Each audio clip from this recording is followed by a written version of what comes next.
What's up everybody, here we are again with another huge news and fact roundup covering everything Breath of the Wild related. In our last video we discussed all of the different Zelda games currently being worked on, Aonuma's ideals for a Breath of the Wild follow-up, and which games are most likely to receive remakes in the near future. In today's video we have a full translation of the recent Famitsu interview where we learn Link's purpose in Breath of the Wild, how certain bugs and glitches found in the game were kept and turned into features, how this version of Hyrule was created, and tons of other great information. We also have a roundup of even more important details given during a separate interview at the recent Nintendo Switch event with both Aonuma and Miyamoto. So thank you for your interest in this video, and I hope you enjoy it as much as I have. Make sure you like and subscribe so you don't miss out on future news and analysis videos, and be sure to leave your thoughts on today's news in the comments below as well as anything that I may have missed. And if we use it on a future video, I'll be sure to give you a shout out and credit you for bringing it to my attention. Personally, I think our second interview is much more interesting, as some of the stuff learned in this first interview are things some of us may have already known from past interviews, but it still reveals new information and interesting facts about the game.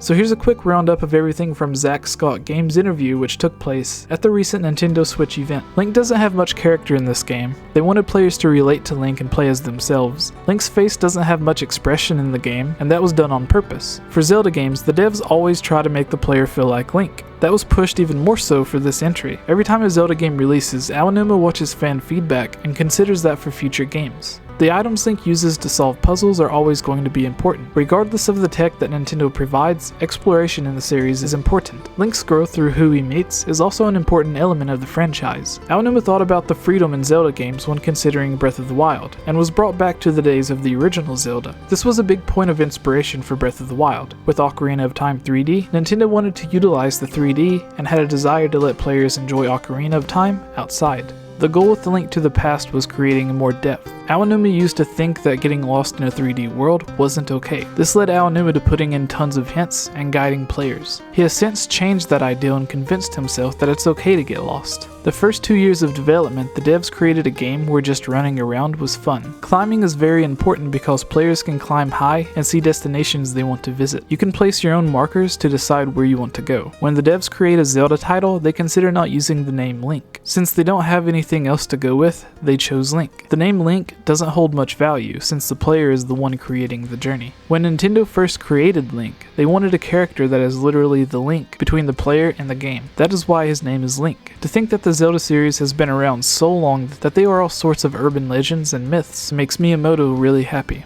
This second interview, in my opinion, is a bit more interesting, so instead of giving the bullet points, I'll be covering the full interview. What makes this interview so interesting is that it's with someone other than Aonuma. Everything we've learned so far is either from Aonuma or Miyamoto, who have basically been asked the same questions hundreds of times. So it's nice to see a new person's thoughts and perspective on the game. This interview is a full translation between Famitsu and Breath of the Wild director and, please forgive me for butchering this name, Mr. Fujibayashi Hideyuro, who from here on we're just going to call Mr. Fuji, to avoid any confusion and disrespect from me not knowing how to pronounce his name. Interesting enough though, the last Zelda game that he worked on was Phantom Hourglass, and he was a sub or assistant director on it, which makes Breath of the Wild the first Zelda game that he was directly in charge of. Famitsu asks, the release date was finally announced March 3rd. It has been a long time for a new Zelda game on home consoles since Skyward Sword. Mr. Fuji answers, yeah, it has been about 5 years. Famitsu then asks, has the game been totally completed? Mr. Fuji, sure, we're ready for shipping. The game has to be ready for sale almost right after it's been completed. How did it feel? It's very satisfied that lots of my ideals could be realized in this game. I am also very excited that the players can finally play this game. Let's change another subject. Tell us about the concept of Breath of the Wild this time. Generally, the key point is to review everything that we take for granted in The Legend of Zelda. This is what Mr. Aonuma talked about in many places. This time, I could explain this as the director. We prepared some consoles for players to experience gameplay. They were allowed to try lots of actions on the field. This is what Legend of Zelda series are about, allowing players to do various actions such as throwing, swinging, and pushing. This time, however, we added lots of gimmicks on the field corresponding to those actions. We called the kind of combination the multiplication of playing. This is also the motive of the game. For example, when you see a location where you won't be able to get to by any means, the process for you to think and try every means to get there is sort of an application of multiplication of playing. In the gameplay, we can see a cliff appear early in the game. You can also cut down big trees to make a bridge to get through the cliff. Yes, you can do that. It feels like there are many solutions rather than one. There may have been a single road to the Legend of Zelda games so far, but this time there will be a lot of solutions for one question, including some we didn't even imagine during the development. Every time one solution was discovered, it surprised even the developers that you could do it this way. I see, so the experiences of gameplay and the information sharing to others will be different from each individual. During development, the staff often developed the game and at the same time tested it. Even when we were doing the same scene test play, the conversations were different. I did it this way. What? I did it that way. So many times after knowing the ways others did it, it felt like, oh, I didn't come up with that. And this is the part that I would like you all to experience. The concept to review everything that we take for granted in The Legend of Zelda. How did you judge how much it should be reviewed? After all, it would disappoint fans if too much of what we knew about Zelda games changed. In fact, we were exploring the borderline while developing the game. By thinking about what a Zelda game should be, we were able to define a Zelda game to be a game with moments when you engage a dungeon, a question, the surrounding of unknown puzzles, and also the moments when you finally solve them. After keeping those elements, we started some conversations such as, can't we play the way we used to play in the dungeons, now on the field? Or on the contrary, it might also be interesting if we play the way we used to play on the field in the dungeons. This is kind of multiplication of playing I mentioned before. Players could get through a puzzle by method 1, method 2, or change method 3 into method 4. Even completely different method A or B, it naturally differed a lot from other Zelda games. We just simply tried to change the I'm getting tired of another routine of Zelda experiences. We considered why we're getting tired, meanwhile thinking about how to make puzzles more interesting in another way. And these thoughts became part of the multiplication of playing experiences. I didn't set principles of changing, I just tried to convince the staff that it's possible for us to change the conception that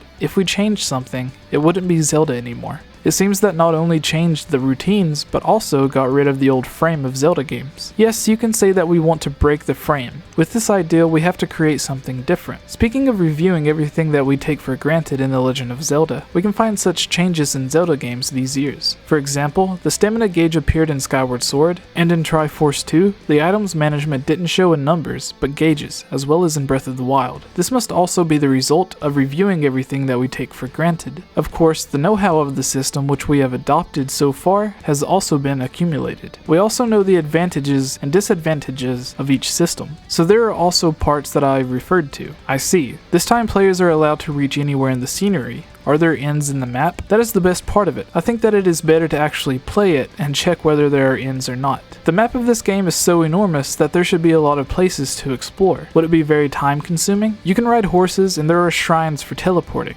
but you are not able to teleport with the shrine before activating it. Can we just walk by foot through the whole game? Of course. As the map is very wide, there are mountains, valleys, and some places you can't. There are also places that are easy to arrive, but horrible on the way back. This time whenever you pick a destination, you will face the choices such as should I bypass it or climb over it. No matter which way you take, you can get through it with the skills that Link has learned. Once you choose to climb over it, the stamina will be very important. There have to be places for you to rest and recover stamina on the way climbing, or you might think that this way seems impossible. I should take another way. You have to arrange the route by yourself, and with hang gliding, some places might be hard to get to, but easy to return. It's just like in real life, if you tried to get somewhere, you had to think about it before you act. It seems that you would like players to think in different ways. That's right, the Zelda series might give people an impression of difficulty and maniac in the past. But I give you an example of the axe you can get early in the game. Axes are often used as weapons in games. However, after considering what they're used for in the first place, not only Japanese, but everyone in the world can figure out what to do with them. What players figure out should be similar all over the world. Daily life ideals are useful in the game. By cooking and eating a meal, you can recover the heart and increase the stamina gauge. The system of heart and stamina could be enhanced with food and sometimes clothes, or you can deal with it somehow by your own actions. In the past, if players weren't able to defeat specific enemies, they might think, I must not have the necessary item yet.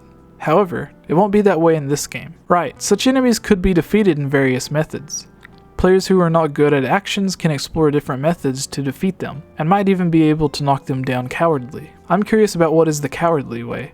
but in order to realize all the different methods, it must have took lots of time in development. Did any unexpected bugs or something occur during the test? They did happen, but they also created some interesting results, in some cases that we even allowed them to be part of the game rather than correcting them. And there we have it, we've come to the end of today's news. What did you think about what Aonuma, Miyamoto, and Mr. Fuji had to say? Let me know in the comments below, and if you would like even more Zelda news, please subscribe and check out my other recent videos. I have several different videos all containing different information from Miyamoto, Aonuma, and others working on Breath of the Wild. It's all very interesting stuff that has to do with the timeline, Zelda's role in the game, Goron, Zoras, and other races acting as side companions similar to Wolfling, and much more. If you enjoyed this video, you'll love the others as well. What's up everybody, really quick before we get to the usual end slate, I wanted to mention a quick update for this channel. I'm trying to bring together a few new series other than the usual discussions and news videos that we do. I would like to bring quality reviews, let's plays, do more live streams, a top 10 series, and more analysis videos. However, to do this, I need your help. Between being a new father, YouTube, and my real job, I don't have the time to work on all of these videos. So I'd like to bring on other people who can help out from time to time, like Sasizi and others who have helped host and edit videos before. To make this all happen, and to get awesome rewards for yourself, head over to patreon.com/GameOverJesse, where you can get shoutouts and videos, join our group Discord and chat with us whenever you want, be a guest on some of our videos, and much more. If you haven't already, please like, subscribe, and leave your thoughts in the comments below.